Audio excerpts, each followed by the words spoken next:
পড়ছিলাম অন্তদহন, কলমে DRM সোহাগ, পর্ব সংখ্যা 32। প্রায় 7 মিনিট গড়িয়েছে, কিন্তু আকাশ নিজেকে দমিয়ে নেয় না। সন্ধ্যা আকাশের ঘাড় থেকে হাত নামিয়ে আকাশকে ঠেলে সরাতে চায়, কিন্তু ব্যর্থ। সন্ধ্যা মুচড়ামুচড়ি করছে বুঝতে পেরে আকাশ দ্রুত নিজেকে সরিয়ে নেয়। অসহায় চোখে তাকায় সন্ধ্যার দিকে। সন্ধ্যা আকাশের দিকে তাকালে দুজনের চোখাচোখি হতেই সন্ধ্যা চোখ খিচে বন্ধ করে নেয় লজ্জায়। আকাশ বোধহয় বুঝলো সন্ধ্যার লজ্জা, একটু হাসলো। সন্ধ্যা মাথা নিচু করে দাঁড়িয়ে, নিঃশ্বাস ভারী তার, সে নড়তে পারছে না। আকাশ যেন তার সব শক্তি শুষে নিয়েছে। আকাশ সন্ধ্যার শরীর শক্ত করে ধরে রেখেছে, ডান হাত সন্ধ্যার থুতনিতে রেখে সন্ধ্যার মুখে একটুখানি উঁচু করে। সন্ধ্যার কম্পিত ঠোঁট, অনবরত কাঁপতে থাকা চোখের পাতা, সবকিছু অবলোকন করে আকাশ ঢোক গিলল। মৃদু স্বরে বলে, বউ, আমার তৃষ্ণা মেটেনি। কথাটা শুনতেই সন্ধ্যা দ্রুত চোখ মেলে তাকায়। আকাশকে ঠেলে সরাতে চাইল, কিন্তু আকাশ সেই সুযোগ দিল না। সন্ধ্যার নীরবতায় ছেলেটা যেন আশকারা পেয়েছে। মৃদু কাঁপতে থাকা সন্ধ্যাকে নিজের দিকে টেনে নিল। উপরের আকাশে ঘন কালো মেঘের আনাগোনা বাড়ল। ধীরে ধীরে বাতাসের বেগ বাড়তে শুরু করেছে। ঝিরঝির বৃষ্টি পড়তে শুরু করেছে। আসমানি নাওয়ানের মাতৃত্ব থেকে জন্ম নেওয়া আকাশের সাথে প্রকৃতির আকাশ বোধহয় সঙ্গ দিতে চাইছে। সন্ধ্যার শাড়ির আঁচল বাতাসে উল্টো দিকে উঠছে। সৌম্য ইরা রিক্সা থেকে নেমে বাড়ির দিকে দ্রুত পায়ে হাঁটছিল। সৌম্যর চোখে পড়ে মৃদু উড়ন্ত সন্ধ্যার শাড়ির আঁচল। পিঠ ফিরিয়ে রাখা আকাশকেও দেখল। বৃষ্টি পড়ছে, অথচ এরা এখানে কি করছে? সৌম্য বিরক্ত হয়ে ইরাকে বলে, ইরাবতী, তুই ভেতরে যা, আমি আসছি। সৌম্য কথাটা বলে বাগানের দিকে এগিয়ে যায়। সৌম্য বললেও ইরা গেল না, দাঁড়িয়ে রইল। সৌম্য এগিয়ে যেতে যেতে বলে, বনু, এখানে কি করছিস? বৃষ্টি পড়ছে তো। ভাইয়ের কণ্ঠ পেয়ে সন্ধ্যার ছটফটানি শুরু হয়। দু হাতে আকাশকে ঠেলে। আকাশ না তো সৌম্যর কথা শুনল, আর না তো সন্ধ্যার ছটফটানি গায়ে মাখল। সৌম্যর কণ্ঠ আরও কাছ থেকে পেয়ে সন্ধ্যার কান্না পায়। তার ভাইয়া এখানে আসলে কি হবে? সন্ধ্যা হাতিয়ে হাতিয়ে আকাশের গলায় দু হাতে খামছে দেয়। এ পর্যায়ে আকাশ বিরক্ত হয়ে সন্ধ্যাকে ছেড়ে দেয়। সন্ধ্যা স্বস্তির নিঃশ্বাস ফেলে। সৌম্য 3 হাত দূরে দাঁড়িয়ে। সন্ধ্যা কারো দিকে তাকালো না। আকাশকে পাশ কাটিয়ে এক দৌড় দেয়। সন্ধ্যাকে এভাবে দৌড়ে যেতে দেখে সৌম্যর পা থেমে যায়। একবার ডাকে, বনু। সন্ধ্যা দাঁড়ালো না। এই জীবনে এমন বিব্রতিকর অবস্থায় পড়েনি মেয়েটি। সৌম্য ভ্রু কুঁচকে তাকিয়ে রইল। তার বোন তার ডাকে সাড়া দিল না। এটা আদৌ সম্ভব? বিস্ময় নিয়ে আকাশের দিকে এগিয়ে আসতে আসতে বলে, আমার বোনও এভাবে দৌড়ে গেল কেন? আকাশ উল্টো ঘুরে দাঁড়িয়ে, ডান হাতের বুড়ো আঙুলের সাহায্যে ঠোঁট মুছে বিরক্ত কণ্ঠে বলে, নিজের বোনকে গিয়ে জিজ্ঞেস করো। সৌম্য আকাশের সামনে এসে ভ্রু কুঁচকে বলে, আপনি আমার বোনের সাথে কি করেছেন? আকাশ কটমট দৃষ্টিতে তাকায় সৌম্যর দিকে। তার মুখটার পুরো 12টা বাজিয়ে দিল। এ তো পুরো সম্বন্ধী নামের কলঙ্ক। জীবনে তার বউটা তার দিকে ফিরেও তাকায় না। আজ যা একটু কাছে পেয়েছে, এই সম্বন্ধী নামের শত্রু সব ভেস্তে দিল। সৌম্য ভ্রু কুঁচকে বলে, কথা বলছেন না কেন? কি করেছেন আমার বোনের সাথে? আকাশ দাঁতে দাঁত চেপে বলে, আমার বউকে আমি আদর করছিলাম। যদিও আমি বুঝতে পারছি এসবে তুমি খুব কাঁচা, তবে তোমার বড় ভাই খুবই পাকা। তোমাকে হাতে কলমে শেখাবো, একদম চিন্তা করো না। কথাটা শুনে সৌম্য চোখ বড় বড় করে তাকায়। ইরা সন্ধ্যাকে ডাকলেও শোনেনি, দৌড়ে চলে গিয়েছে। এজন্য সে বাগানের দিকে এগিয়ে আসছিল। আকাশের কথা শুনে বেচারি কেসে ওঠে। আকাশ আবারও কিছু বলতে চাইছিল। কাশির শব্দে পিছন ফিরলে ইরাকে দেখে বলে, ইরা, তোমার এই ফিউচার বরকে আঁচলে বেঁধে রাখবে। আমার বউয়ের পিছনে যেন ঘুরঘুর না করতে পারে, বুঝেছ? ইরা কি বলবে বুঝলো না। সৌম্য কটমট চোখে তাকিয়ে বলে, আপনার সাহস তো কম না। আপনি এখনই আমার বোনের সাথে আমার দূরত্ব তৈরি করার চেষ্টা করছেন। আকাশ বিরক্ত হয়ে বলে, তো কি করব? আমার বউকে আদর করার সময় তোমাকে ডেকে এনে লাইভ দেখাবো? আকাশের কথা শুনে ইরার অবস্থা আগের চেয়েও শোচনীয়। বেচারি এখানে এসে কত বড় ভুল করেছে এবার বুঝতে পারছে। জায়গাটি প্রস্থান করার উদ্দেশ্যে দ্রুত পা চালায় উল্টো দিকে। সৌম্য হতাশ চোখে আকাশের দিকে চেয়ে আছে। আকাশ ভ্রু কুঁচকে চেয়ে আছে সৌম্যর দিকে, চোখে মুখে বিরক্তি। সৌম্য দাঁত কিরমির করতে করতে বলে, আপনার মুখ থেকে কি জীবনে ভালো কথা বের হয় না? আপনার উচিত আমার কাছে সভ্যতা শেখা। আকাশ রেগে বলে, কোনো দরকার নেই। তুমি এবার আমার বউয়ের পিছু ছাড়ো। ওর সুদর্শন এক হাজবেন্ড আছে, এটা মাথায় ঢুকিয়ে নাও। সৌম্য আকাশকে পাশ কাটিয়ে বড় বড় পা ফেলে যেতে যেতে বলে, আপনার মতো অসভ্য লোকের সাথে আমার বোনকে জীবনও ঘেঁষতে দেব না আমি। আকাশ দাঁত কিরমির করে তাকায়। বউ তার, অথচ তার সাথেই নাকি ঘেঁষতে দেবে না। বললেই হলো। রেগে বলে, আমিও আমার বোনকে তোমার মতো সভ্য পুরুষকে দিব না। পরে দেখা যাবে আমার মামা হওয়ার স্বাদ এ জন্মে পূরণ হচ্ছে না। কথাটা শুনে সৌম্য দাঁড়িয়ে যায়। আকাশ কথাটা দ্বারা কি তাকে অক্ষম বোঝালো? কি পরিমাণ বেয়াদব ভাবা যায়।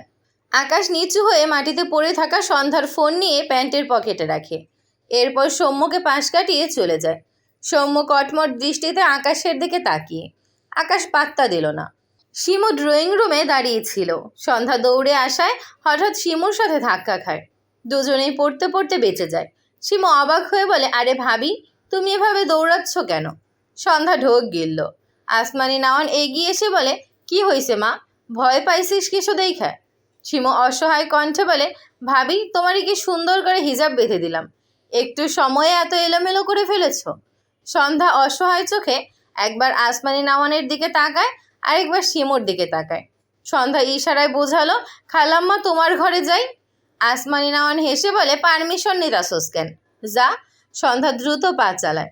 এখানে সে জীবনও থাকতে পারবে না। আকাশকে কিভাবে এই মুখ দেখাবে ভাবতেই কেঁপে ওঠে। শিমু মাথা চুলকালো। ইরা দরজায় এসে দাঁড়িয়েছে। ইরার মা সন্ধ্যাকে দেখে দরজায় এসে দাঁড়িয়েছিল। এত মাস পর মেয়েকে সুস্থ দেখে ভদ্রমহিলা ইরাকে জড়িয়ে ধরে। কান্নামাখা গলায় বলে, তুই ভালো আছিস মা? আমি যে কত দোয়া করছি তোর জন্য। ইরাও তার মাকে জড়িয়ে ধরল। পিঠে হাত বুলিয়ে বলে, আমি ঠিক আছি মা, কান্না করো না। ইরার মা ইরাকে ছেড়ে মেয়ের কপালে গালে অগণিত চুমু আঁকে। এই দিনটার জন্য তিনি কত অপেক্ষা করেছেন তা শুধু তিনিই জানেন। ইরা দু হাতে মায়ের ভেজা গাল মুছে দিয়ে বলে, কিছু হয়নি তো আমার, কান্না অফ করো তো। ভদ্রমহিলা ইরাকে টেনে ভেতরে নিয়ে যায়। এরা বাড়িটির চারপাশে চোখ বোলায়। তাদের বাড়ির মতোই এই বাড়িটি, তবে পরিচিত নয় তার। এইখানকার মানুষগুলো তার অপরিচিত ঠেকল। তবে তার কোন ফুপুকে এর জন্য ভেতরে ভেতরে ভীষণ অস্থির সে। এতদিন যাদের গল্প শুনেছে তাদের দেখার আগ্রহ ভীষণ। আসমানি নাওয়ান এগিয়ে এসে ইরার গালে হাত দিয়ে বলে, সেই কত ছোটতে তোরে দেখছিলাম, বড় হইয়া তো আমারে ভুইলেই গেলি। ইরা জিজ্ঞাসা দৃষ্টিতে তাকায়। মৃদুস্বরে বলে, আপনার নাম কি? আসমানি নাওয়ান হেসে বলে, আমার নাম আসমানি। ইরা এবার চিনল, এটা তার বড় ফপি। আসমানি নাওয়ান ইরার মুখে বেশ কয়েকটা চুমু খায়, এরপর জড়িয়ে ধরে। চোখের কোণে পানি। তার ভাইটার শূন্যতা খুব করে অনুভব করছেন। এরপর শিমুর মা তারা ইরাকে জড়িয়ে ধরে। তিনিও ইরার মুখে চুমু খেয়ে বলে, আমাদের 3 মেয়েকেই আমরা পেয়েছি, আর কি চাই? ইরা মৃদু হাসল। তার খুব ভালো লাগলো। বাবা বাড়ির আত্মীয়দের থেকে কখনো আদর পায়নি, এ নিয়ে তার কত দুঃখ ছিল। কিন্তু এখন মনটা ভীষণ ফুরফুরে লাগছে। ইরা বেখেয়ালে বলে বসে, ছোট ফুপি কোথায়? ওনার কথা বাবা বেশি বলতো। কথাটা বলে ইরা নিজেই কেমন অস্বস্তিতে পড়ে যায়। সকলের মুখ থমথমে হয়ে যায়। ইরা তো জানে সৌম্যর মা বেঁচে নেই, আর উনিই তো তার ছোট ফুপি। ইরা পাশ ফিরে সৌম্যর দিকে তাকায়। সৌম্য মলিন মুখে ইরার দিকে চেয়ে আছে। ইরা মাথা নিচু করে নেয়। চোখের কোণে পানি জমল। তার জন্য সৌম্যর মন খারাপ হয়ে গিয়েছে ভেবে বেশি খারাপ লাগছে। ইরা তার বাবার কথা জিজ্ঞেস করতে চাইল, সেই কোথায়, কিন্তু করল না। ভীষণ অভিমান তার বাবার ওপর। বাবা সৌম্যকে নিয়ে সবসময় কত বাজে বাজে কথা বলতো। ইরা নিজের ঘরে বসে কাঁদত। তারপর নিজেকে সামলে আবারও সৌম্যর কাছে ছুটে যেত। তার বাবা সৌম্যকে কখনো মানুষই মনে করতো না। সৌম্য তাকে বলেছে, তাদের এই আত্মীয়তার কথা কেউ জানতো না, এমনকি তার বাবাও না। ইরার মনে প্রশ্ন জাগে, আজ সৌম্য তার বাবার সবচেয়ে প্রিয় ছোট বোনের ছেলে জেনে তিনি কি লজ্জায় মুখ লুকিয়েছে? ইরার খারাপ লাগে। সৌম্য তাদের আত্মীয় না হলেও বা কী ছিল, ও তো মানুষ ছিল, খুব ভালো মানুষ সৌম্য। সন্ধ্যার প্রতি সৌম্যর ভালোবাসা সে সবচেয়ে বেশি অনুভব করেছে। তার ভীষণ ভালো লাগতো, কিন্তু তার বাবা সৌম্যকে কখনো মানুষ ভেবে একটুও সম্মান করেনি। কথাগুলো ভেবে ইরার চোখ থেকে টুপ করে এক ফোঁটা পানি গড়িয়ে পড়ে। মেয়েটি ভাবছে তার বাবা লজ্জায় মুখ লুকিয়েছে। ভাবনাটি হয়তো একেবারে ভুল নয়। হয়তো ইশতিয়াক আহমেদ সত্যিই লজ্জায় মুখ লুকিয়েছে, তবে তা একেবারে মাটির তলায়।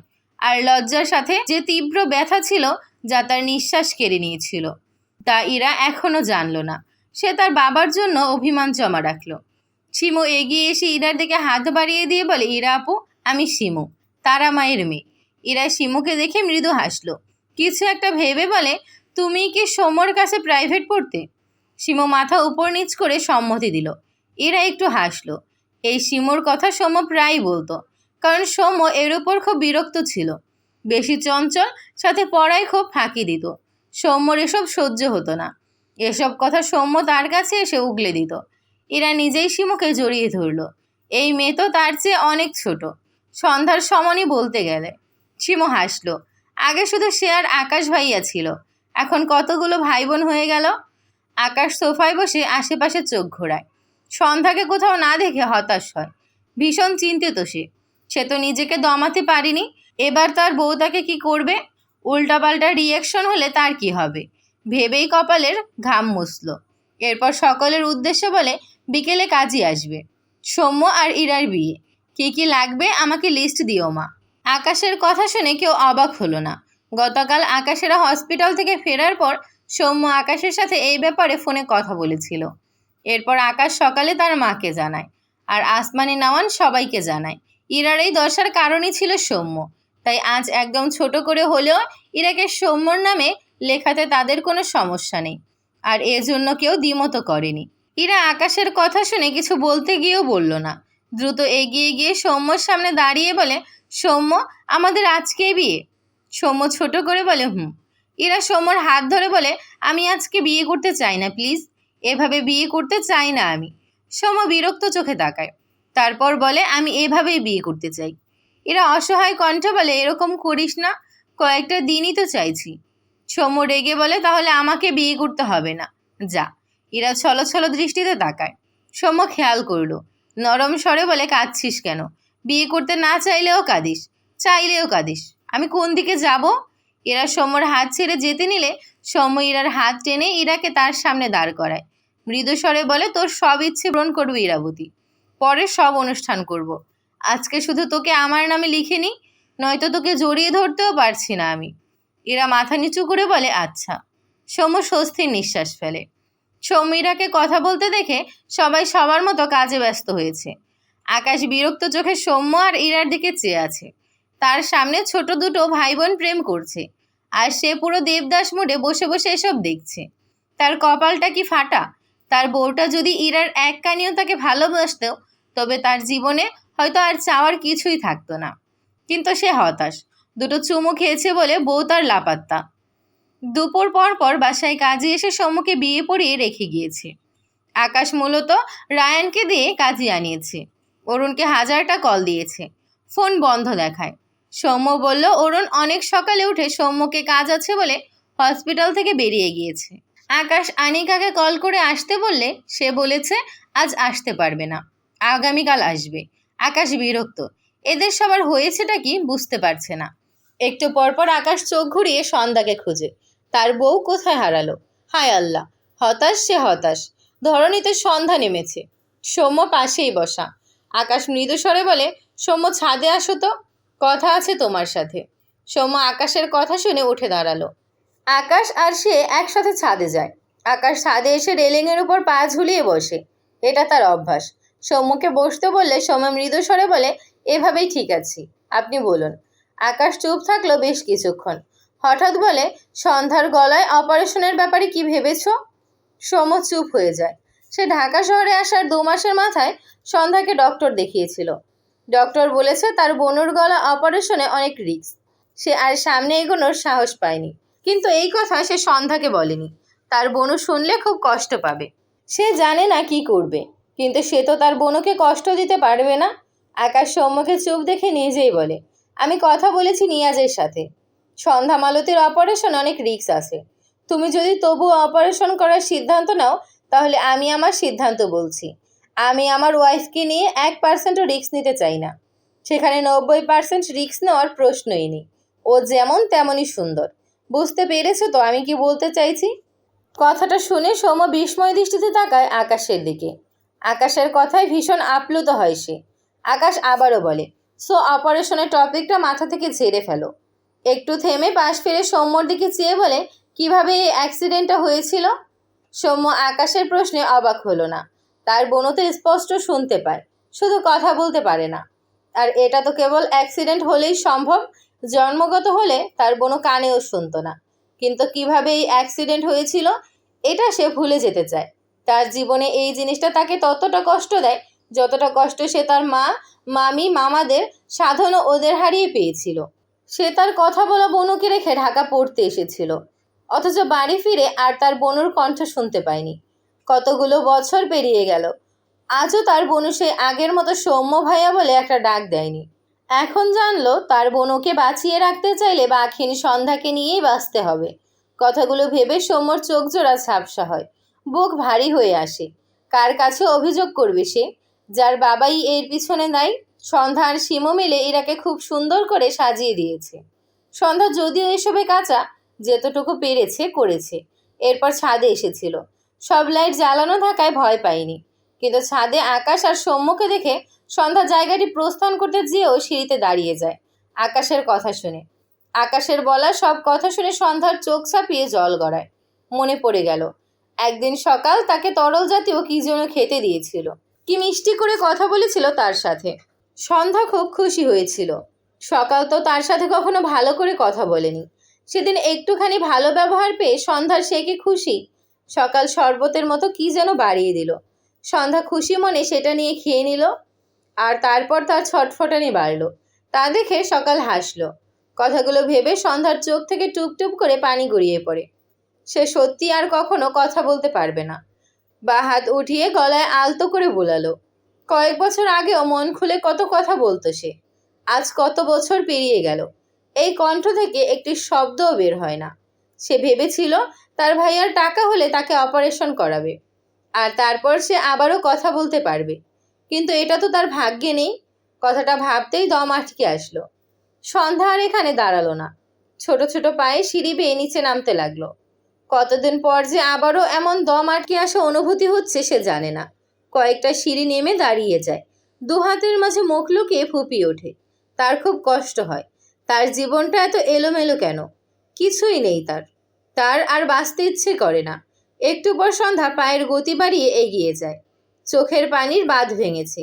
তাতে কি? সৌম্য ভাইয়া সব সময় বলতো, আমাদের দুই ভাই বোনের কপালে আল্লাহ অনেক দুঃখ লিখে রেখেছে বনু, এজন্যই আমরা এখনো বেঁচে আছি। কথাটা সন্ধ্যার কাছে সত্যি মনে হলো। আল্লাহ তাদের দু ভাই বোনকে বেছে বেছে কত কষ্ট দেয়। আরও দুঃখ বাকি আছে হয়তো, এজন্য তার নিঃশ্বাস এখনো চলছে। সৌম্যর থেকে সব শুনে আকাশ ছাদের রেলিংয়ের উপর থেকে নেমে দাঁড়ায়। বিস্ময় দৃষ্টিতে তাকায় সৌম্যর দিকে। কোনো সুস্থ মানুষ এরকম করতে পারে? এটাই আকাশ মানতে পারছে না। সৎ মা সৎ বোন খারাপ হয় ঠিক আছে, তাই বলে তার সন্ধ্যামালতের গলার স্বরটুকু এত করুণভাবে কেড়ে নিল। আকাশ ঢোক গিলল। তার কষ্ট হচ্ছে। তার সন্ধ্যামালতী কতটা ছটফট করেছিল।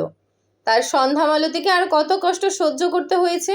সৎ মা সৎ বোন মিলে তার সন্ধ্যামালতীকে এত কষ্ট দিয়েছে। তাছাড়া নিজের বাবা এসব দেখেও এরকম করে। তার বাবা খারাপ, আকাশ মানে। অনেক মানুষকে মেরেছে, তাও মানে। কিন্তু সে তার বাবার প্রাণ। এই যে আকাশ তার সন্ধ্যামালতীকে এই বাড়িতে আনবে না, তার বাবা এই বাড়িতে আছে বলে। এটা আকাশের বাবা জানার পর সে চলে গিয়েছে এখান থেকে। আকাশকে অনুরোধ করেছে সে যেন কোথাও না যায়। আকাশ জানে তার বাবা ভালো নেই, একটুও ভালো নেই। কিন্তু সে ভালো মানুষ হিসেবে তার বাবাকে চেয়েছিল। তবে তার বাবা অমানুষ হয়ে এসেছিল তার বাবা হতে। সে এমন বাবার ভালোবাসা চায় না। আর এদিকে সৌম্য সন্ধ্যা নিজের বাবা হয়েও নিজের ছেলে মেয়ের প্রতি এত পাষাণ কী করে হয়?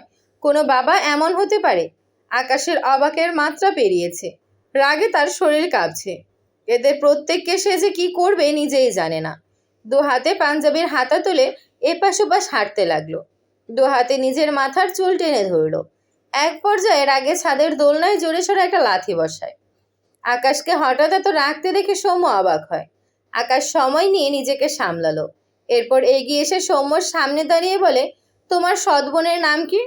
সৌম্য ঢোক গিলে বলে, সকাল। নামটি শুনে আকাশের ভ্রু কুঁচকে যায়। পরিচিত ঠেকছে এই নাম, কোথায় শুনেছে যেন। মাথায় একটু চাপ দিতেই কিছু মনে পড়ল।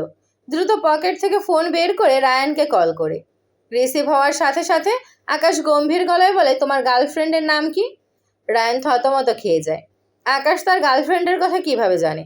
আমতা আমতা করে বলে, স্যার আমার তো গার্লফ্রেন্ড।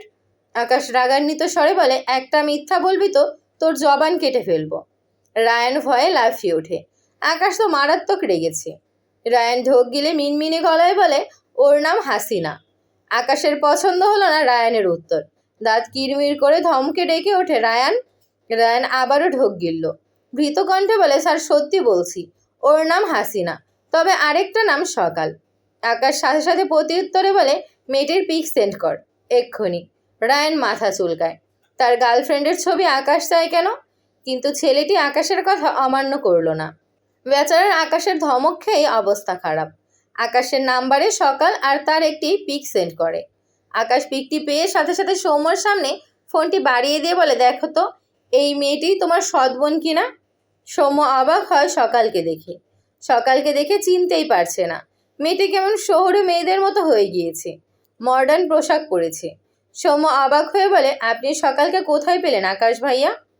আকাশ বিরক্তি কণ্ঠে বলে, আগে আমার কথার অ্যান্সার কর। সৌম্য ছোট করে বলে, জি, এটাই আমার সৎ বোন। আকাশ চোখ বুজে শ্বাস ফেলল। শক্ত গলায় বলে, তোমাদের গ্রামের নামটা যেন কি সৌম্য? সৌম্য উত্তর দেয়, জি, মিলনের পাড়া। আকাশ ফোনে কিছু টাইপ করতে করতে মৃদু স্বরে বলে, সৌম্য তুমি ঘরে যাও, এরা তোমার জন্য ওয়েট করছে। সৌম্য কিছু বলতে গিয়েও বলল না। আকাশের থেকে হয়তো আপাতত কোনো উত্তর পাবে না, এমন ভাবনা থেকে সে চুপ হয়ে গেল। তবে ভীষণ অবাক হলো সকালের সাথে আকাশের কানেকশন দেখে। ভাবনা নিয়ে ছাদ থেকে নেমে যায়। আকাশ আবারও রায়ানকে কল করে। রায়ান আকাশের কল দেখে বারবার কপালের ঘাম মোছে। এরপর কল রিসিভ করে ফোন কানে ধরে। আকাশ শক্ত গলায় বলে, তোমার গার্লফ্রেন্ড কোথায়? রায়ান মিনমিন করে বলে, স্যার ও তো আজকেই গ্রামে গেল, আপনাকে বলেছিলাম তো। আকাশ এপাশ ওপাশ পায়চারি করতে করতে শক্ত গলায় বলে, আগামীকাল বগুড়া যাব, সকাল 6টার মধ্যে যেন তোমাকে আমার বাড়ির সামনে পাই। রায়ান সাথে সাথে উত্তর করে, জি স্যার। আকাশ কল কেটে দেয়। কষ্টের আগে শরীর কাঁপছে তার। এখানে আর দাঁড়ালো না। বড় বড় পা ফেলে সিঁড়ি বেয়ে নামতে থাকে। সন্ধ্যা ঘরে বসে একা একা অনেকক্ষণ কেঁদেছে। এরপর নিজেকে সামলে চোখে মুখে পানি দেয়। মাঝে কয়েকদিন কলেজ যায়নি। আগামীকাল কলেজ যাবে ভাবলো। তাহলে তো খারাপও লাগবে না। লামিয়ার সাথে কয়েকদিন কথা নেই। অতঃপর রুম থেকে বের হয়। তখনই আকাশ তাকে পাশ কাটিয়ে চলে গেল। সন্ধ্যা অবাক হয়। এগিয়ে গিয়ে রেলিংয়ের সাথে দাঁড়ালে দেখলো আকাশ দ্রুত পায়ে সিঁড়ি বেয়ে নামছে। কোনো দিকে তাকায় না, দৃঢ় পায়ে বাড়ি থেকে বেরিয়ে যায়। আসমানি নাওয়ান আকাশকে বেশ কয়েকবার পিছু ডাকলো। আকাশ তাকায়নি, শুধু ছোট করে বলে, কাজ আছে। এরপর বাড়ি থেকে বেরিয়ে যায়। সৌম্য ঘরে ঢুকতে গিয়েও আকাশকে এভাবে বেরিয়ে যেতে দেখে অবাক হলো। ঢোক উচকে তাকিয়ে রইল। সন্ধ্যাও ভীষণ অবাক হয়। আকাশের চলনেই বুঝেছে মানুষটা হয়তো কোনো কারণে অনেক রেগে আছে, কিন্তু কারণ বুঝলো না।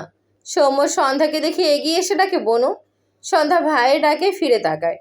সৌম্য সন্ধ্যার চোখ দুটো লাল দেখে বিচলিত কণ্ঠে বলে, তোর কি হয়েছে বনু? চোখ দুটো এমন কেন? সন্ধ্যা ঢোক গিলল। তার ফোনটা খুঁজে পাচ্ছে না। সৌম্যর হাত থেকে সৌম্যর ফোন নিয়ে টাইপ করে, ঘুম কম হয়েছিল তাই। আমি কালকে কলেজে যেতে চাই, কিন্তু আমার তো এই বাড়ির ড্রেস বই খাতা কিছুই নেই। আমাকে এগুলো ওই বাড়ি থেকে এনে দিবে ভাইয়া? লেখাটি পড়ে সৌম্য তাকালো সন্ধ্যার দিকে। সৌম্য এবার আকাশের পাশের ঘরের দিকে তাকালো, যে ঘর আসমানি নন তার জন্য গুছিয়েছে। আর ওই ঘরে তার ইরাবতী ওয়েট করছে। আকাশ ভাইয়া কোথায় যেন গেল, রেগেও আছে, নয়তো আকাশকে বললেই হতো। সন্ধ্যা সৌম্যকে ভাবুক দেখে আবারও টাইপ করে, তোমার ফ্রেন্ড রিহান ভাইয়াকে একটু বলবে, আমি ওনার সাথে গিয়ে ড্রেস আর বইগুলো আনবো শুধু। আর তুমি এখন যেতে চাইলেও আমি তোমার সাথে যাব না। আমি অনেক কষ্ট করে ইরা আপুকে সাজিয়েছি। লেখাটি পড়ে সৌম্য মৃদু হাসলো। সন্ধ্যার হাত থেকে ফোন নিয়ে রিহানের নাম্বারে কল করে বলে, রিহান জানায় 10 মিনিটে আসছে। সৌম্য বেশ কয়েকবার বলে, বনুকে সাবধানে নিয়ে যাবি আর তাড়াতাড়ি এই বাড়ি রেখে যাবি। রিহান এ পর্যায়ে বিরক্ত হয়ে বলে, আরে ভাই, তোর বোনকে আমি খাবো না, এমন ভাব করছিস যেন মানুষের আর বোন নেই। সৌম্য পাত্তা দেয় না, কল কেটে দেয়। সন্ধ্যা তার ঘরে চলে যায় রেডি হতে। সৌম্য দীর্ঘশ্বাস ফেলে নিজের ঘরে যায়। এর আগে শিমু আর সন্ধ্যা শাড়ি পরিয়ে দিয়েছিল, মুখে একটু আধটু সাজের ছোঁয়াও দিয়েছিল জোর করে। ইরার সাজগোজ এত পছন্দ নয়, তবুও দিয়েছিল। কিন্তু বেচারি টিকতে না পেরে মুগ্ধ হয়ে এসে ঘরে বসেছিল। ওভাবে থাকতে থাকতে কখন ঘুমিয়ে পড়েছে বুঝতেই পারেনি। জীবনে প্রথমবার শাড়ি পরেছে, সাথে আবার ঘুমিয়েছে। শাড়ির পুরো এলোমেলো হয়ে যাতা অবস্থা। শাড়ির অর্ধেকের বেশি অংশ মেঝেতে গড়াগড়ি খাচ্ছে, বাকি অর্ধেকটা কোনো রকমে গায়ের উপর জড়ানো। ইরার অবস্থা দেখে সৌম্য কেসে ওঠে। সে জানে ইরা কখনো শাড়ি পরেনি। শাড়ি তো দূর, এ তো 3 পিসই পরেছে হয়তো 2 থেকে 3 দিন। একে শাড়ি পরিয়েছে কোন দুঃখে ভেবে সৌম্য হতাশ হলো। সৌম্য এগিয়ে এসে ইরার মুখটা ভালোভাবে দেখার জন্য একটু ঝুঁকলে ইরা তখনই চোখ মেলে তাকায়। মুখের উপর সৌম্যর মুখ দেখে ধরপড় করে উঠে বসতে গিয়েও সৌম্যর থুতনির সাথে তার মাথা লাগে। সৌম্য চোখ মুখ কুঁচকে শব্দ করে ওঠে। ইরা 2 হাতে চোখ ডলে অনুতপ্ত স্বরে বলে, আমি বুঝতে পারিনি। সৌম্য সোজা হয়ে দাঁড়ায়, ডান হাতে থুতনি ঢলে বলে, তুই কি বাচ্চা? ইরা ভ্রু কুঁচকে বলে, কেন? সৌম্য বিরক্ত হয়ে চোখের ইশারায় ইরাকে দেখিয়ে বলে, কি পরেছি সেটা? ইরা নিজের দিকে তাকালো। শাড়ি তো তার গায়েই নেই। বিছানার উপর পড়ে থাকা শাড়ির অংশ গলায় ঝুলিয়ে নিয়ে অসহায় কণ্ঠে বলে, শাড়ি পরেছিলাম, কিন্তু খুলে গিয়েছে। সৌম্য হতাশ হয়ে হাসে, আগে জামা পরতে শেখ। ইরা সৌম্যর দিকে তাকিয়ে বলে, শিখবো। আমাদের বিয়ে কখন হবে? হয়েছে। ইরা অবাক হয়ে বলে, মানে? আমাকে ছাড়া কিভাবে বিয়ে হলো? আমি কবুল বলবো না। সৌম্য দুটো শার্টের বোতাম খুলে মৃদুস্বরে বলে, মেয়েদের অনুমতি লাগে, কবুল বলা লাগে না। ইরা ছোট করে বলে, ও। সৌম্য বিছানার কিনারায় দাঁড়ানো। ইরা বিছানার কোনায় হাঁটুতে ভর দিয়ে একটু উঁচু হয়, ডান হাত বাড়িয়ে সৌম্যর গালে হাত দিয়ে বলে, সত্যি আমাদের বিয়ে হয়ে গিয়েছে সৌম্য? সৌম্য ইরার দিকে তাকালো। মেয়েটির চোখের কোণে পানি। সৌম্যর চোখে আটকায়, ছোট করে বলে, হুম। ইরার কি হলো কে জানে। 2 হাতে সৌম্যকে জড়িয়ে ধরে। সৌম্যর বুকে মাথা রেখে ফুপিয়ে ওঠে। সৌম্য ঢোক গিলল, শক্ত করে ইরাকে জড়িয়ে ধরে চোখ বুঝল। ইরাকে কাঁদতে নিষেধ করলো না, চুপচাপ দাঁড়িয়ে রইল। বেশ অনেকটা সময় পর ইরাকে থামতে না দেখে সৌম্য ইরার মাথা উঁচু করে। ইরা ফোপায়, গাল বেয়ে নোনা পানি গড়িয়ে পড়ে। সৌম্য 2 হাতে ইরার চোখের পানি মুছে দেয়। মৃদু স্বরে বলে, কান্না থামা ইরাবতী, অসুস্থ হয়ে যাবি। ইরা চোখ মেলে তাকায়, ধরা গলায় বলে, আমি কখনো ভাবিনি আমি তোকে পাবো। আমার এখনো বিশ্বাস হচ্ছে না তুই আমার স্বামী। সৌম্য মৃদু হাসলো। কবুল বলতে গিয়ে কতবার যে বেঁধে যাচ্ছিল, চোখের কোণে পানি জমেছিল। তার ইরাবতীকে সে পেয়েছে সারা জীবনের জন্য। তার নিজেরই তো এখনো অবিশ্বাস্য লাগে। সৌম্য ইরার কপালে সময় নিয়ে চুমো আঁকে। এরপর ইরার কপালের সাথে কপাল ঠেকিয়ে চোখ বুজে মৃদু স্বরে বলে, আমার ইরাবতী, আমার বউ। আকাশ রাস্তার পাশে গাড়ি সাইড করে রেখেছে। ড্রাইভিং সিটে বসে এক পা গাড়ির বাইরে বের করে রাখে, বাম পা গাড়ির ভেতরে রেখেছে। ডান হাতে সিগারেট। সিগারেট খাওয়ার অভ্যাস তার নেই বললেই চলে, তবে মাঝে মাঝে খায়। অতিরিক্ত রাগ নয়তো টেনশনে এমন করে। বাঁ হাতে 2 আঙুলের সাহায্যে আলতো হাতে কপাল স্লাইড করে একটু পর পর মাথা ব্যথা করছে। হঠাৎই খেয়াল করলো রাস্তার অপর পাশে একটি সিএনজি এসে থামে। কয়েক সেকেন্ডের মাঝে সিএনজিটি চলেও যায়। আকাশ ভ্রু কুঁচকে চেয়ে আছে। ভালোভাবে লক্ষ্য করলে দুজনকেই চিনতে পেরে মুহূর্তেই চোয়াল শক্ত হয়ে যায়। আট খাওয়া জ্বলন্ত সিগারেটের উপর বুড়ো আঙুল চেপে ধরে। সন্ধ্যা আগে আগে এগিয়ে যায়, রিহান পিছু পিছু যায়। আকাশ গাড়ির সিট থেকে উঠে দাঁড়ায়, বাঁ হাতে শব্দ করে গাড়ির দরজা লাগায়। এমনিতেই এক বিষয় নিয়ে রাগে কষ্টে মাথা ফেটে যাচ্ছিল, এর মধ্যে আরেকটা এসে হাজির হয়েছে। বাঁ হাত মুষ্টিবদ্ধ করে বড় বড় পা ফেলে এগিয়ে যায়। ডান হাতের বুড়ো আঙুলে জ্বলন্ত সিগারেট এখনো চেপে ধরা। রিহান গেটের সামনে দাঁড়ায়। সন্ধ্যা রিহানের দিকে তাকিয়ে ইশারায় কিছু বোঝাতে চায়। তখনই আকাশ পিছন থেকে তার হাতের জ্বলন্ত সিগারেট রিহানের চোখে চেপে ধরে। রিহান চেঁচিয়ে ওঠে। ছিটকে সরে গিয়ে সন্ধ্যার দিকে পড়তে নিলে আকাশ বাঁ হাতে রিহানের শার্টের কলার ধরে পিছন দিকে ধাক্কা দেয়। রিহান কয়েক পা পিছিয়ে যায়। ডান হাতে তার চোখ চেপে ধরেছে। প্রচুর চলছে। সন্ধ্যার চোখ বড় বড় করে তাকায়। কাহিনী পুরো তার মাথার উপর দিয়ে গিয়েছে। আকাশ রিহানের দিকে এগিয়ে গিয়ে বাঁ হাতে সর্বশক্তি দিয়ে রিহানের গলা চেপে ধরে। গর্জন তুলে বলে, সেদিন বলেছিলাম আমার বউয়ের আশেপাশেও আসবি না। 2 দিন না বেরোতেই মরার জন্য আবার আমার বউয়ের পিছনে হাজির হয়েছিস, তো এবার মর। রিহানের অবস্থা খারাপ। সন্ধ্যা দৌড়ে এসে আকাশকে সরিয়ে দিতে চায়। আকাশ ভস্ম করে দেওয়া চোখে তাকায় সন্ধ্যার দিকে। সন্ধ্যা ঢোক গিলল। তার জন্য রিহান ভাইয়াকে বারবার এভাবে হেনস্থা হতে হচ্ছে। সন্ধ্যা আগে বুঝলে কখনো রিহানের সাথে আসতো না। সন্ধ্যা আকাশকে ইশারায় বোঝায় রিহানকে ছেড়ে দিতে। আগুনে ঘি ঢালার ন্যায় কাজ করলো সন্ধ্যার এটুকু কাজ। রিহানকে ধাক্কা দিয়ে সন্ধ্যাকে টেনে উল্টো পাশে নিয়ে এসে দাঁড় করায়। ডান হাতে শক্ত করে সন্ধ্যার গাল চেপে হিসিয়ে বলে, বাইরের মানুষের জন্য দরদ দেখাস কেন? দুটোকেই জবাই করব বলে দিলাম। সন্ধ্যা গালে ব্যথা পায়, চোখ বুজে নেয়, বন্ধ চোখের পাতা বেয়ে জল গড়ায়। আকাশ সন্ধ্যার গালে পানি দেখে সন্ধ্যার গাল ছেড়ে ঠান্ডা গলায় বলে, ওর জন্য আবার কান্নাও করছো? তোমার সামনেই ওকে কেটে টুকরো টুকরো করবো আজ। কথাটা বলে রিহানের দিকে এগিয়ে যেতে নিলে সন্ধ্যা দ্রুত আকাশের সামনে এসে দাঁড়ায়। আকাশকে ঠেলে পিছিয়ে নিয়ে যায়, হাত জোর করে রিহানকে কিছু না করার জন্য বলে। আকাশ দুহাত মুষ্টিবদ্ধ করে সন্ধ্যার দিকে তাকিয়ে আছে, রাগে কাঁপছে সে। তার সন্ধ্যা মালতী জন্য তারই কাছে রিকোয়েস্ট করছে, এসব সে হজম করবে? চোখ বুজে শ্বাস টানলো। আজ হয়তো সন্ধ্যা তার হাতে মার না খেয়ে থামবে না। হঠাৎই চোখ মেলে সন্ধ্যাকে টেনে সন্ধ্যার পিঠ তার বুকে ঠেকিয়ে দেয়, বা হাতে শক্ত করে সন্ধ্যার পেট চিপে ধরে নিজের সাথে। একটু ঝুঁকে সন্ধ্যার গালের সাথে গাল লাগিয়ে চোখ বুজে শক্ত গলায় বলে, সন্ধ্যা মালতী, আমি প্রচণ্ড রেগে আছি। ওই ছেলেকে তো আমি মারবই, বাট তুমি ওকে নিয়ে কি ভাবো? ক্লিয়ার করো, নয়তো তুমি আমার হাতের শক্ত আঘাত পাবে।